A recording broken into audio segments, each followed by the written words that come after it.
Hey, mini mathematicians! We're getting into 7.2c. Pretty exciting stuff. So here's our purpose. Today we're going to be doing 7.2c, quadratic functions, part 2. It's on a printout.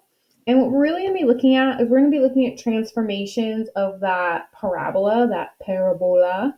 We're going to see it connected to the general form equation, which looks really similar to that absolute value equation general form, except now we have y equals a, and then inside the parentheses, x minus h, all being squared, and then plus k. So again, thinking about that h is affecting that x direction before it's being squared, and that k is only affecting that y direction, your output. We're going to apply these transformations given tables or graphs, contexts, or equations. And we're going to really be thinking about what's making that parabola grow faster, so it's going to be narrower, what's going to make it grow slower, so it's going to open wider. Is there anything that's going to make it a sad parabola to make it open downwards? So let's get started. Hopefully you have a printout or you're doing this on your notebook. Yeah, should be great. So let's take a look.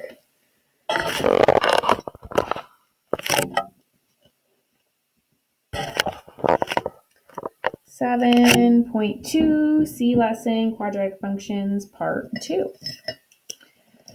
The graphs of y equals x squared, and that's going to be our parent function here, and y equals the quantity of x plus 5 being squared are shown below. So when I'm looking at these graphs, what I like to sometimes do is trace them with the same color I'm connecting them to, just because my brain is so visual. So this is y equals x squared, or our parent function. We can also call it our pre-image. So we can call that parent or pre-image, what we start with.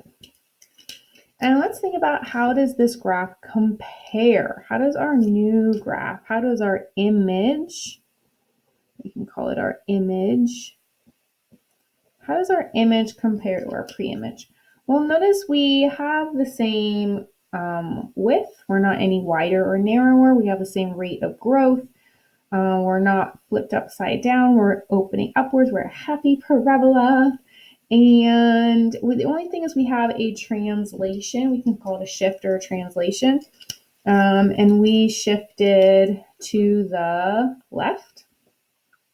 And how many units? So we'll count from our vertex. Remember, our vertex is where the graph goes from decreasing to increasing. Some people also call it a point of inflection, like inflection in your voice. So I would change the going up to down. Point of inflection changes from the slope from decreasing to increasing. So our vertex here is shifted. So we can say, well, the whole graph is, so y equals quantity of x plus 5 being squared is translated, or shifted, you can say, 5 units left from our parent function, y equals x squared. So now what we're going to do is we're going to be looking at the graph of y equals the quantity of x minus 5 squared. What do you think that's going to look like compared to our parent function? So thinking about that, I'm just not happy with my dock camera right now. It's a little better. Thinking about that, just make a prediction. So just think, how do you think that's going to change? And just go ahead and write your prediction down, and we're going to test and see if it's right. If you need to pause to write down your prediction, go ahead. Otherwise, let's get started. So this is your guess, your ideas, thoughts. So we're going to complete the table and the graph, this new function. So I'm going to use a new color. I'm going to graph it on the same coordinate plane. So y equals quantity of x minus 5 all being squared. I already supplied your inputs for you. So 3 minus 5 is negative 2. Negative 2 squared is 4. 4 minus 5 is negative 1. Negative 1 squared. All in negative 1 squared is 1. 5 minus 5 is 0. 0 squared is 0. Ooh, are we going to have some symmetry in this table? Let's take a look. And 6. 6 minus 5 is 1. 1 squared is 1. I think we are going to have some symmetry. And 7. 7 minus 5 is 2. 2 squared is 4. So again, looking at a table, do you remember how we can figure out if this is a quadratic function? Well, we need to look at not just our first difference. So to go from 4 to 1, we would subtract 3. From 1 to 0, we would subtract 1. From 0 to 1, we'd add 1. And 1 to 4, we'd add 3. What we need to look at for a quadratic is our second difference. So if we look at our second difference, which is the differences in your first difference, to go from -3 to -1, we are going to add 2. -1 to 1, we're going to add 2. And 1 to 3, we're going to add 2. When you have a constant second difference, it's ding, ding, ding. That's going to be a quadratic, which means we have an x raised to the second power. So taking a look, let's go ahead and graph this one. I like to start at my vertex, so I'm going to use my nice yellow highlighter to identify where my vertex is. 5, 0 is right here. Oh, was your prediction correct? Let's keep on going. We have 4, 1 and 6, 1. One more 7 gets us to, there's 5, so here's 4 and 3, 4. 1, 2, 3, 1, 2, 3, 4. I'm going to connect this with what should be a nice, smooth curve. It's pretty good. Put some arrows on the end. And of course, label this y equals quantity of x minus 5 being squared. Cool. So was your prediction correct? Did you guess that we are going to translate 5 units right from your parent function? And again, think about our vertex. Our vertex is the only number that is not going to have 2 different outputs, creating that really nice symmetry in our graph and in our table. So thinking about that, we want to see how we can make the number on the inside getting squared to be 0. It's the only way we're going to do that. So if we look at the number on the inside, what minus 5 is going to get you 0? It's positive 5. That's why we shift to the right when we're subtracting 5 on the inside. Where in your head you're like, oh, it's going to go to the left. It's not true, because think about how squaring works. Think about, why is it making this beautiful parabola shape? Okay, so we're going to be looking at a couple different equations and tables, and we're going to graph them. And we're going to talk about what is that transformation from our parent function. So if you want to go ahead and pause the video and do 2 and 3 on your own, you're more than welcome to. And then you can just start it up and we will see how it goes. Okay, so taking a look, we have a couple of inputs. Notice the inputs they're choosing may or may not be the best or most simplest ones, but we'll find out. So taking a look here, 2 plus 1 is 3. 3 squared is 9. And 9 over 3 is 3.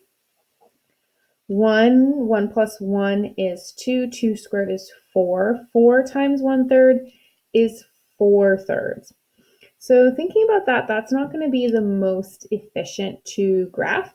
One of the reasons we use these numbers is because they are consecutive, and you'd be able to see the first difference is not constant, the second difference is constant. So instead of 2, I'm going to use 4 up here and -4, because those are still on here.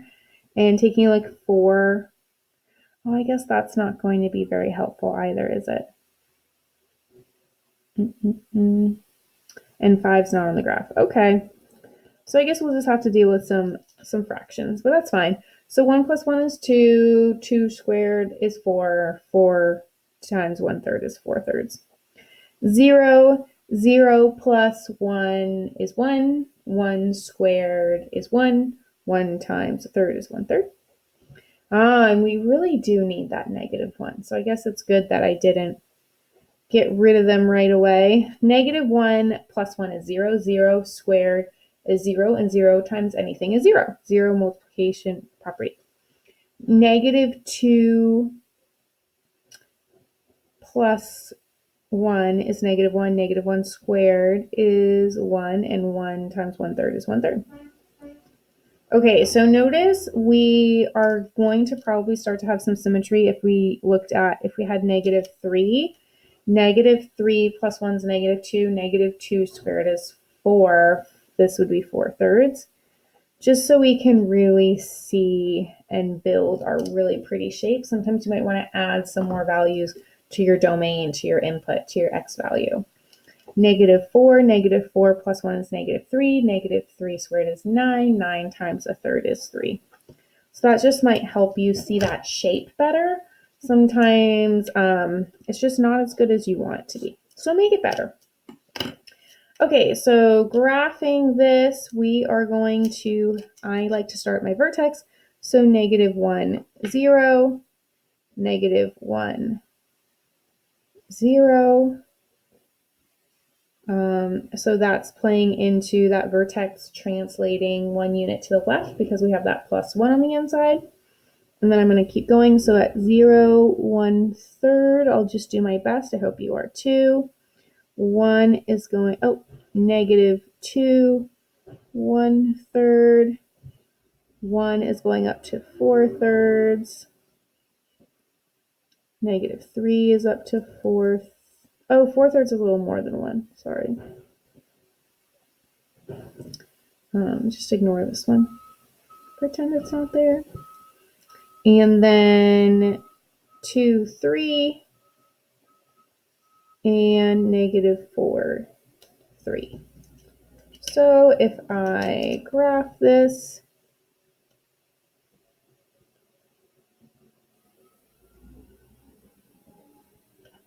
notice that this parabola is significantly wider than our parent function. It's growing at a slower rate. So taking a look at this transformation that's happening, we have a translation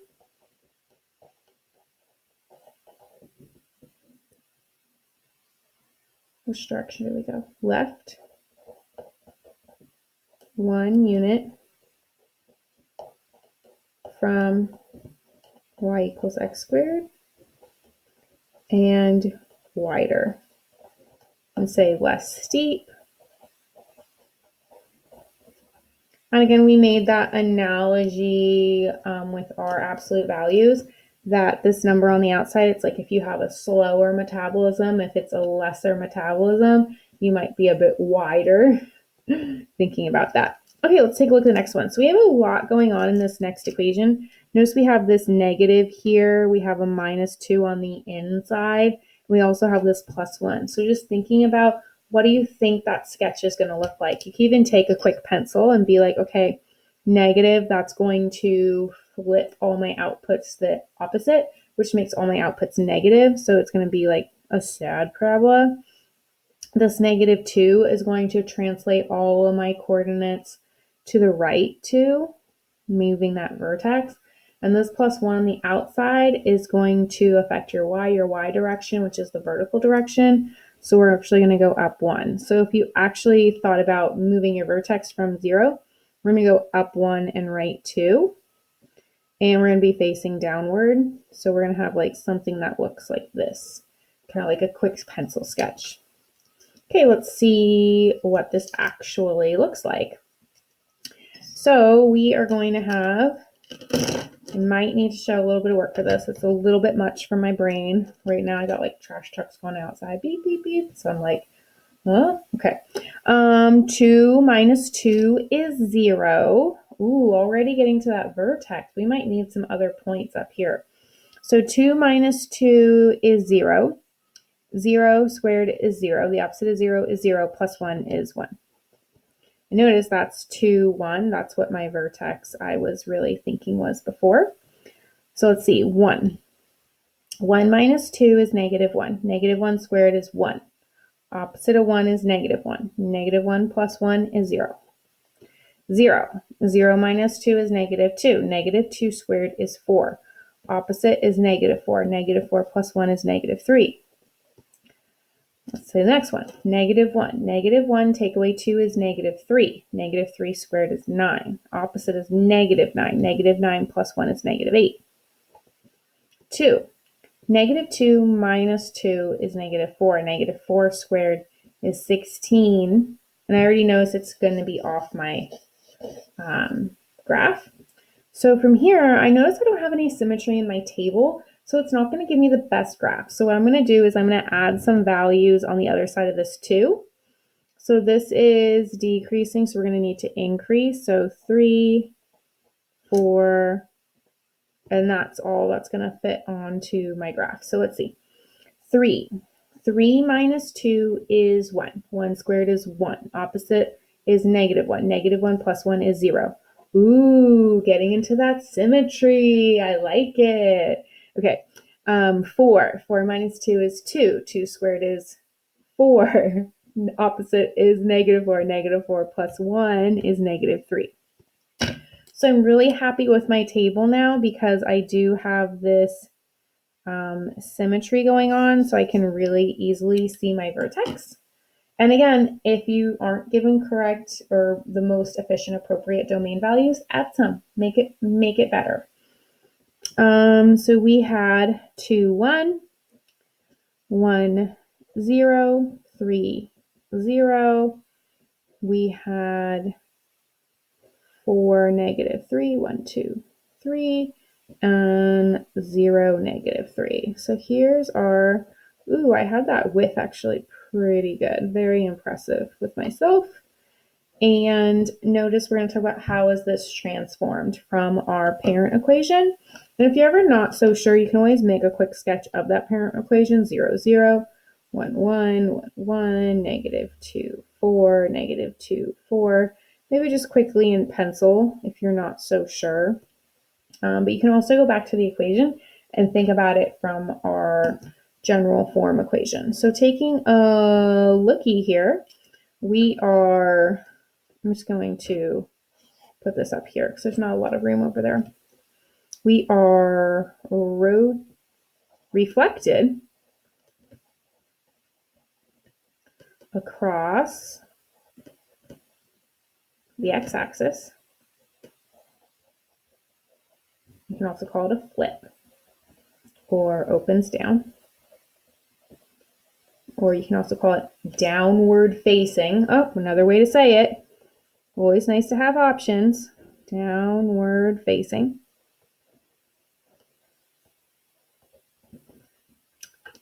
And it's also translated up.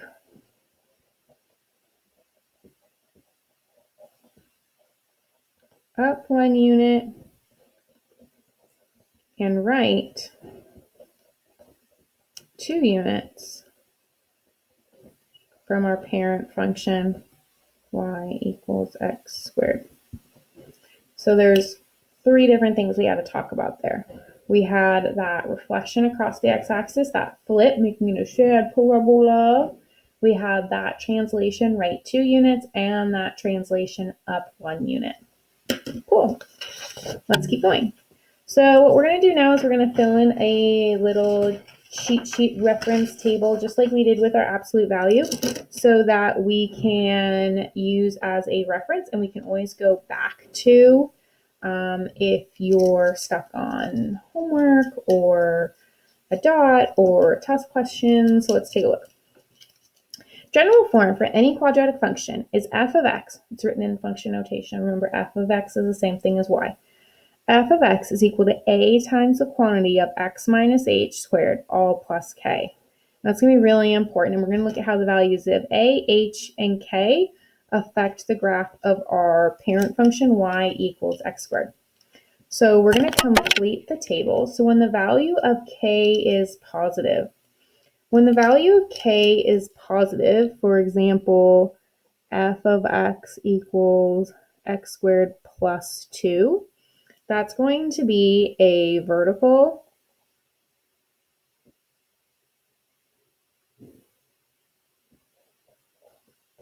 translation up k units. And if that value of k is negative, for example, if you had f of x equals x squared minus, let's call it 4, it's going to be a vertical, I don't know why I spelled vertical wrong over here. Weird. A vertical translation down k units. Okay, so when the value of a is positive, that just means that our parabola is going to be facing upward. So if you have f of x equals x squared, that just means it's upward facing.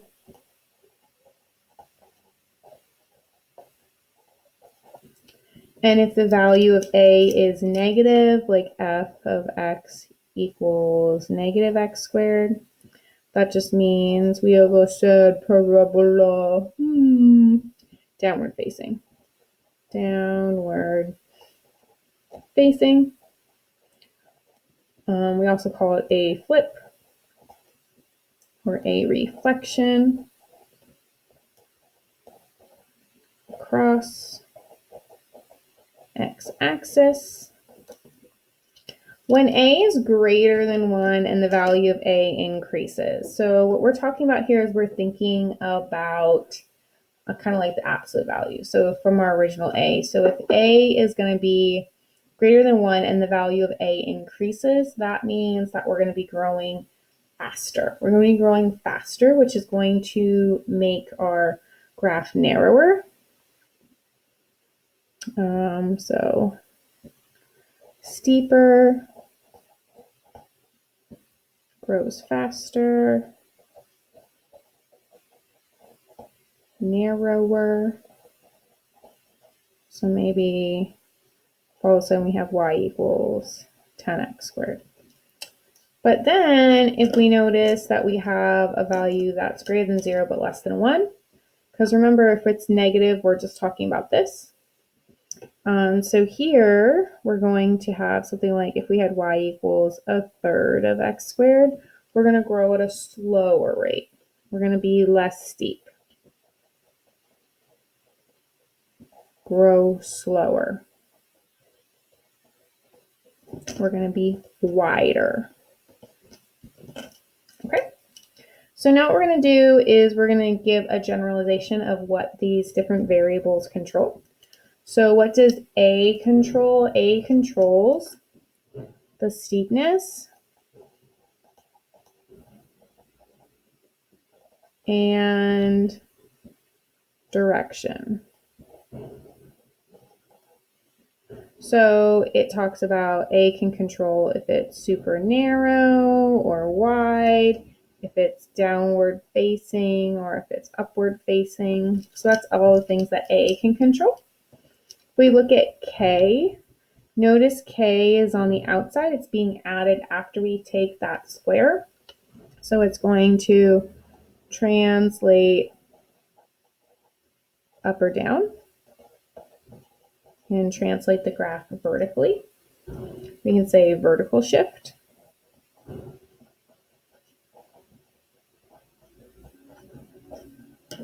If we take a look at H, notice H is on the inside. So that's affecting that X direction, and X controls that horizontal. Notice H, horizontal, same word.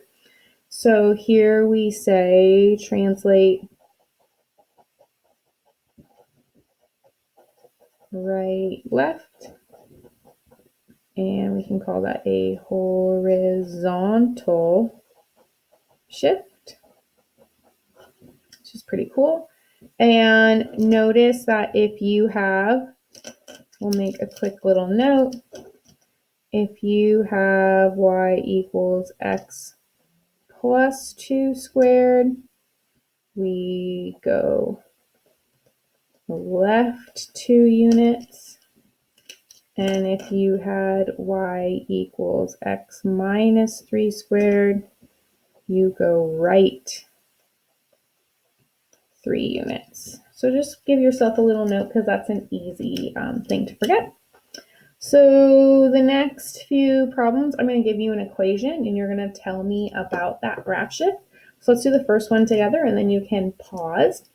So taking a look, remember we're always going to be thinking about y or f of x is equal to a times the quantity of x minus h being squared all plus k. And that sometimes is helpful for you to write on your paper or somewhere where you can see it while you're doing these problems.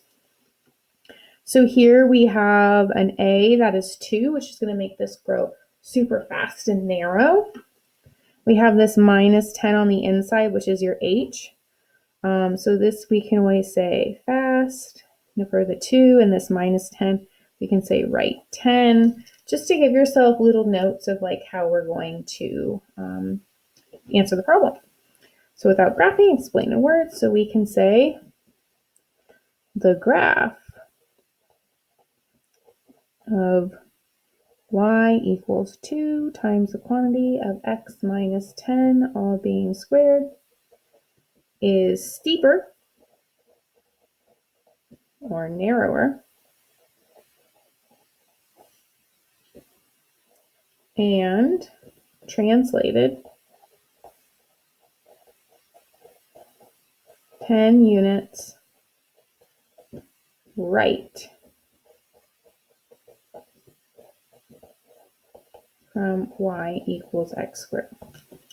And it's really important to notice what function we're comparing our new one to because I might try and trick you. Don't get fooled. Okay, so without graphing, explain. So if you want to pause and try 6, 7, and 8 on your own, feel free. I believe in you. You got this. Always just go back to that equation. Okay, let's see how we did. So we're going to be having downward facing. So maybe we put it downward. We have plus 3, so that means left 13. We have this minus 5, so that's going to be down 5. So those are just some little notes for me to make sure that I'm getting everything. So we can say the graph, because we want to use beautiful complete sentences, of y equals negative on the outside, making it downward facing, x plus 13, 13 on the inside, meaning we're translating left 13 units. Don't forget your squared, all minus 5, decreasing everything by 5 at the end, translating down 5 units. Opens downwards.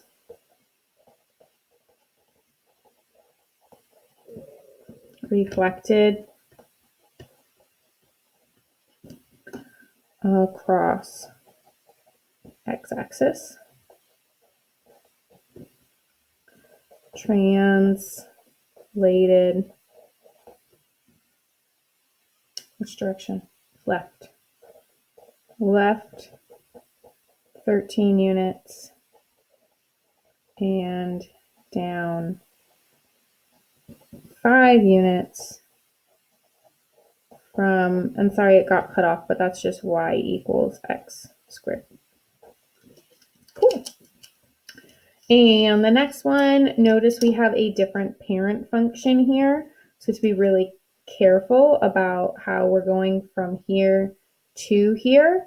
Notice it's a 1/4, so our graph is going to be wider or less steep.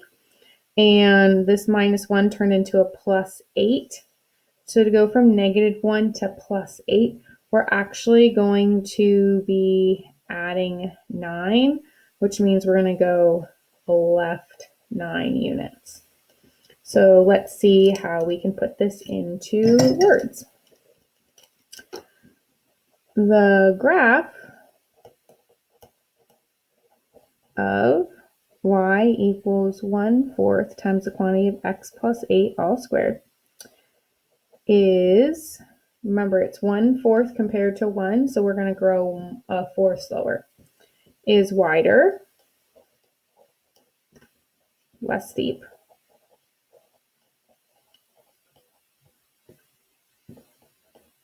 and translated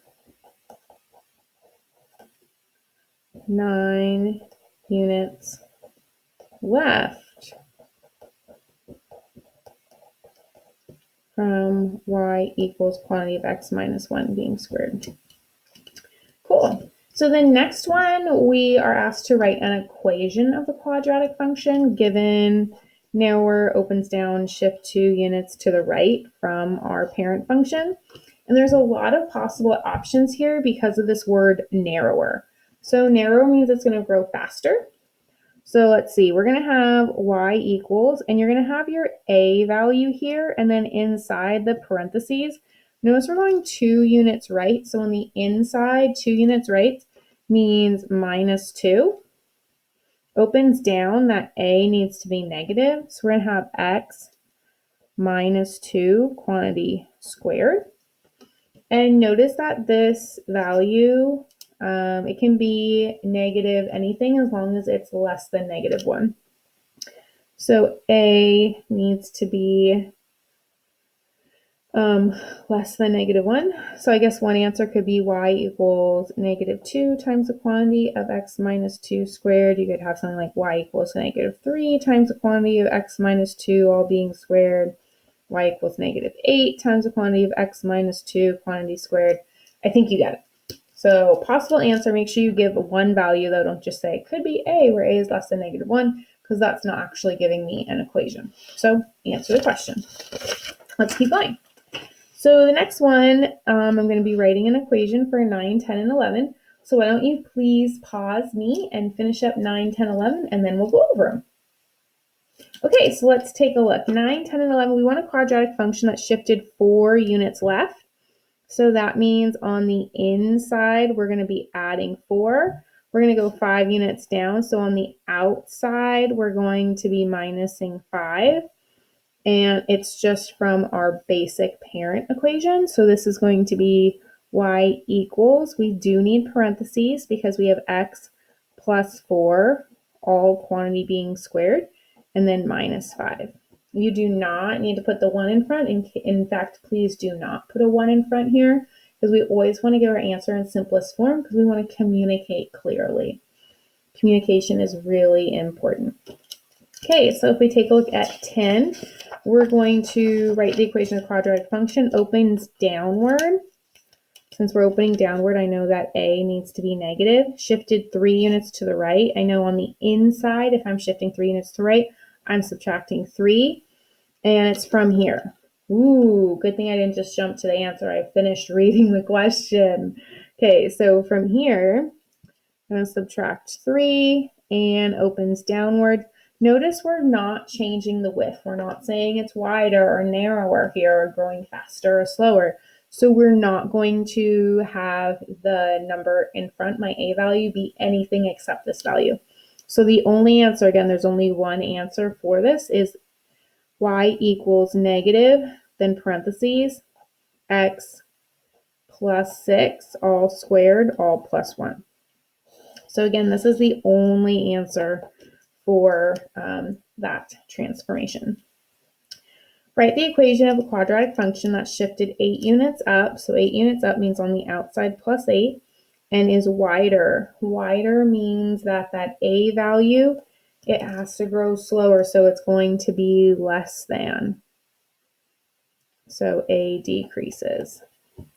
Then the graph of y equals 2x squared all minus 7. I know that this one looks a little funky because this x squared, there's no parentheses. And that's because we're not translating right or left at all from our parent function. So this 2, since it needs to be wider, I could change it to a 1. I could change it to a 1.5. I could say 3/2.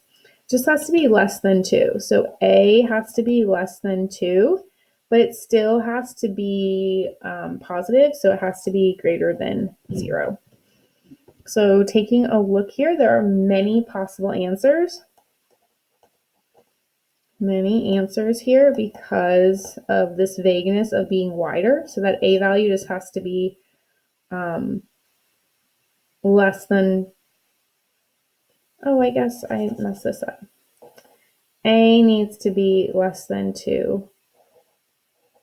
And greater than 0. That's how you would put that. Sorry about that. I guess over here I would have had to put 0 on this side. So you could say greater than 0 and less than 2. That's better. Left to right, least to greatest. That's most mathematically correct.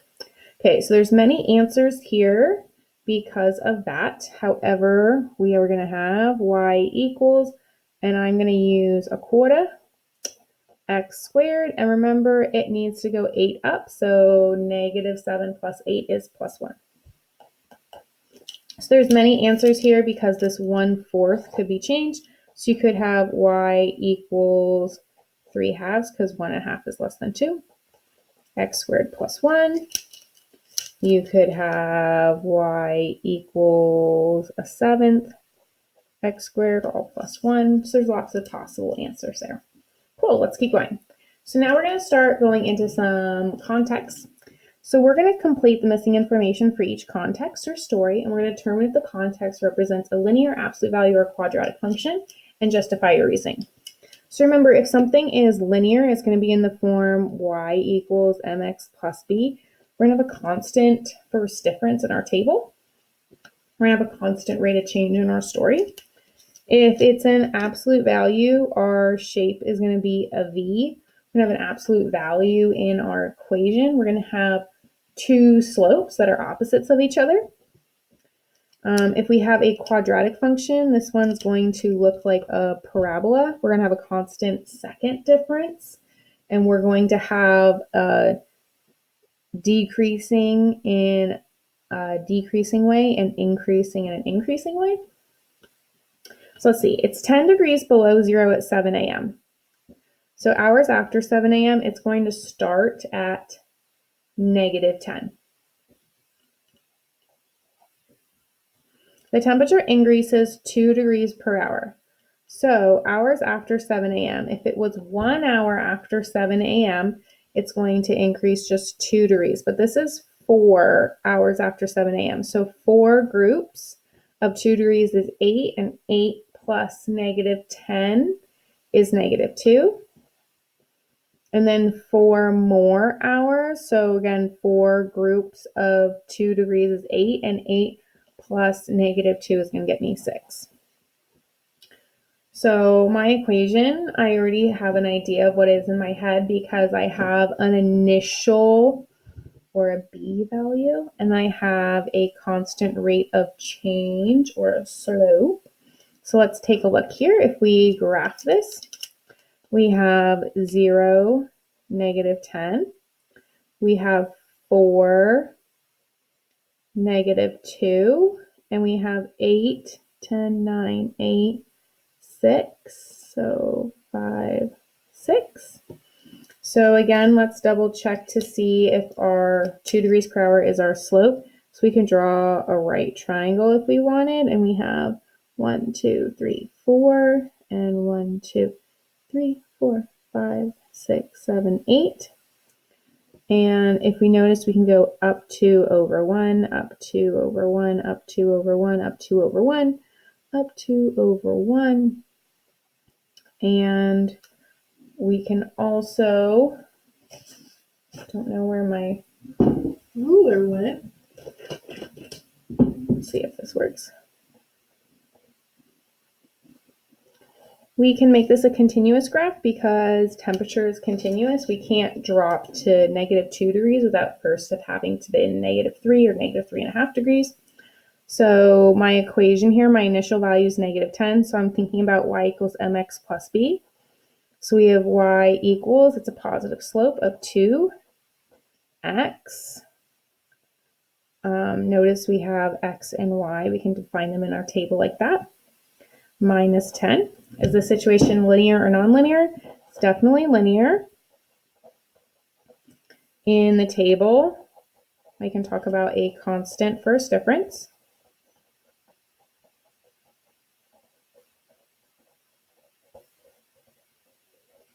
In the equation,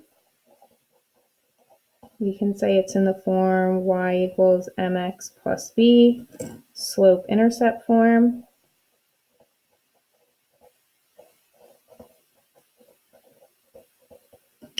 with m equals 2 and b equaling -10. We could say the graph is linear, follows a linear pattern. So because it's not asking you to determine if the situation is linear or nonlinear based on a certain representation, cover all your bases. Just talk about as many as you can. Show off that knowledge. Okay, 13. So Joe throws a wiffle ball. Okay, anything that has to do with throwing, tossing, kicking, bouncing, dropping, it's going to follow a parabolic motion. And that's really important in these contexts because if I see that word throw, my brain automatically goes to parabola, like cornhole, right? I want to follow that parabolic motion. Anybody play some cornhole yet? Maybe? No? Weather's good for it. Okay, so we're going to throw a wiffle ball out a window that's 4 meters high. So at time 0, our wiffle ball is 4 meters above the ground. The ball hits the ground 2 seconds after being thrown. So 2 seconds after being thrown, we're at 0. That's because we're at the ground. Remember our roller coaster? I bet that was a really fun lesson for you. So, and then luckily, because I just given that context, I'm like, dude, I have no idea what those values are unless you know that gravity is, I think it's negative 9.4 meters per second squared, 9.8 meters per second squared. But luckily they gave us an equation. Thank goodness. So this is the equation that our wiffle ball is going to follow because remember, Joe is super strong. He's throwing it. So negative x squared plus 4. We're going to use that. So 1 squared is 1 times negative 1 plus 4 gets you 3. So you'll notice that this wiffle ball is going to start decreasing in height because of gravity acting downwards. 1.5, well, let's use a calculator. 1.5 squared is 2.25 times negative 1, all plus 4, 1.75, 1 3/4. So almost 2, but a little less. So notice here we can also look and see this goes by 1, this goes by a half, this goes by a half. So we won't necessarily be able to see our constant first difference because our x values are changing by our constant second difference because our x values are not changing by consecutive amounts.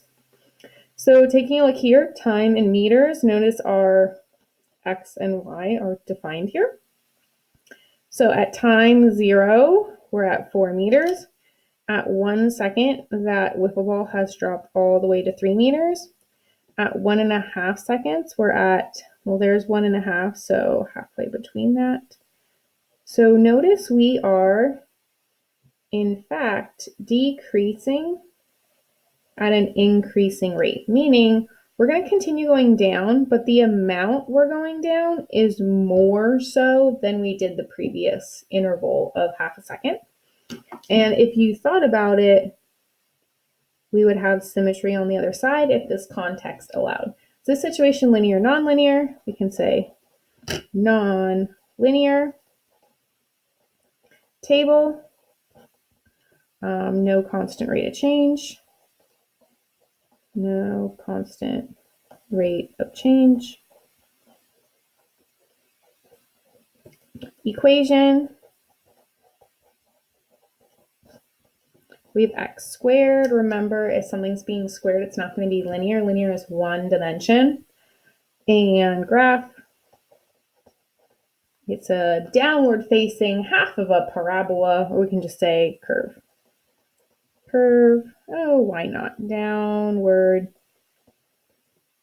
facing half parabola, just because it's such a fun word. Parabola. Cool. Okay, on to our last page. So we have a couple different contexts here. Ooh, one about a virus. How accurate, appropriate, ironic, I don't know. And then here, this little accordion is just because notice the gallons are going to be quite large amounts. So we took all those X values and we squished them so you don't have a lot of blank graph there because it's so wasteful. And then you'd have to label all of them. And oh man, how annoying would that have been to make 0 to 140 by 5s and then not need it until 140? Mathematicians, they're just so much more efficient with their time. They're like, we're recording it. And 16. So talking about cell phone users. Okay, so go ahead and pause me and we can get started on 14 through 16. Okay, let's see how we did. 14 context, you have one virus on your computer. Well, luckily it's on our computer and not on our groceries or our hands. Okay, so the number of viruses quadruples each week. So that means it multiplies by 4. So on week 0, we have one virus on our computer. And then week 1, we're going to multiply that by 4. So that's going to be 4 viruses on our computer. And then the next week, we have 4 viruses, but we're going to multiply that by 4. So we're going to have 16 viruses on our computer. And then we're going to multiply that by 4 again. We're going to have 64 viruses on our computer. And you might have been like, Mrs. Barr, you didn't need a calculator because this is just 4 to the 0 power, 4 to the first power, 4 to the second power, and 4 to the third power. And I'd be like, oh my gosh, you're a genius. Notice that's why it's the equation y equals 4 to the x power. And if you have an exponent that's a variable or an x, you know that this is called exponential. I know you've heard a lot about exponential graphs with COVID-19. So let's just keep going because, we've seen this. 0, 1. 1, 4. 2, 16. Oh my gosh, look at that virus grow. 3, 64. It wouldn't even fit on this paper, you guys. So let's try and show. Oh my gosh, it's going to grow so fast. It's almost going to get vertical, but if we zoomed in, we'd be able to tell that it's slightly curved. It's growing exponentially fast. Exponentials grow so fast, exponentially fast. Notice this is very different than a quadratic. Notice from one input to the next, we're timesing by 4, which is a very different rate of growth. This is a growth factor, which is not a rate of growth because factors means we're multiplying here. Okay, so is this situation linear or nonlinear? This is totally nonlinear. Table, you can say there's a growth factor, or you're multiplying. The equation has x as an exponent, exponent, and graph, well, it's a curve. It's an exponential curve. You can say that if you want to. Exponential curve. We have so many types of curves now. We can talk about which one is which. Okay, now you have Gunnar. Gunner's draining a swimming pool, and maybe remember Gunnar and his swimming pools from our volume lesson. So he's still draining those swimming pools, you guys. Taking a look, it's a constant rate. Ooh, constant rate, you guys. Interesting. 5 gallons per minute. So the swimming pool starts with 200 gallons of water. So at minute 0, there's 200 gallons of water. So notice this is gallons remaining. And it's really important that we're talking about gallons remaining and not gallons drained, because one's going to have a positive relationship, one's going to have a negative relationship, which is associated with time. So gallons left or gallons remaining.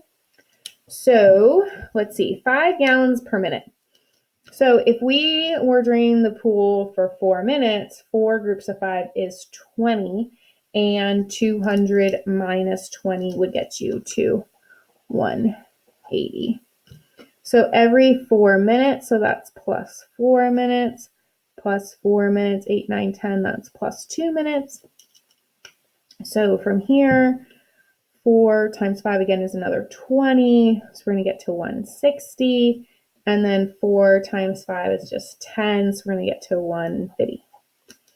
Okay, so minutes at time 0, we're at 200. At minutes 4, we're at 180. At minutes 10, we're at 150. Ooh, very interesting. I see a linear relationship here. Are we surprised? No. Okay, so your equation here, y equals, notice it's 5 gallons per minute that's leaving. So we're draining, so negative 5 x plus 200. You can also go ahead and find your slope from your graph if you wanted to. You can also find your slope from your table if you wanted to find your change in y over change in x to find your slope. So there's a couple different ways you can find your slope. You can also find it from the context. Situation linear or nonlinear. Linear, you can say table has a constant rate of change.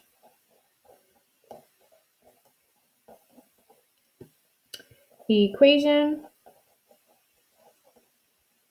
in the form y equals mx plus b, slope-intercept form, where m equals negative 5 and b equals 200. Graph is a line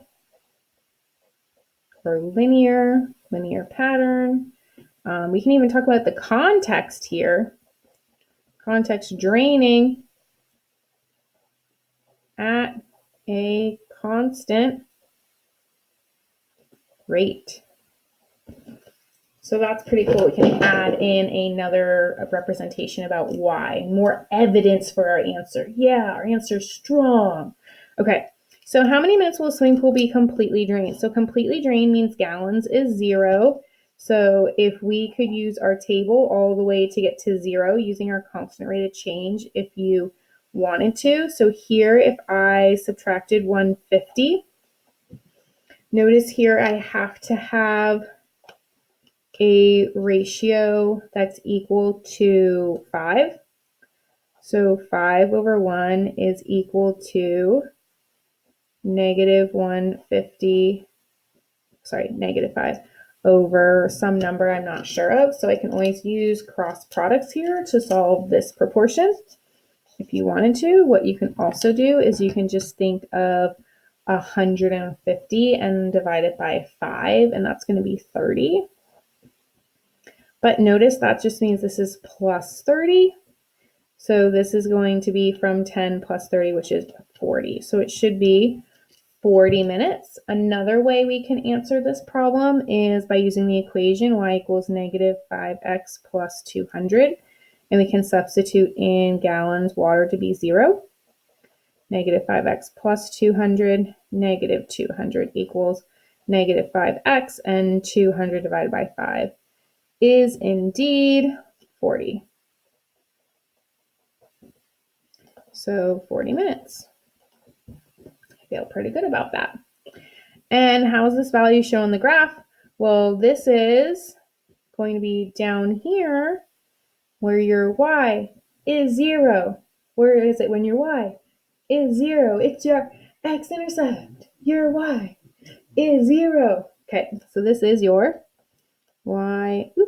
x-intercept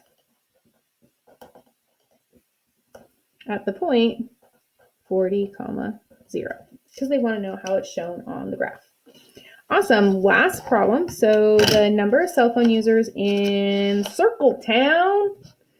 Circletown sounds exciting. Sounds like super mathematically magical since circles have so much power. Okay, so the number of cell phone users in Circletown starts at 100 and increases by 75% each year. Okay, so here is our equation. And notice we have an x as an exponent, which I'm saying right now exponential. Okay, so it looks really similar to that compound interest formula that you used last year. Year 0, number of users starts at 100.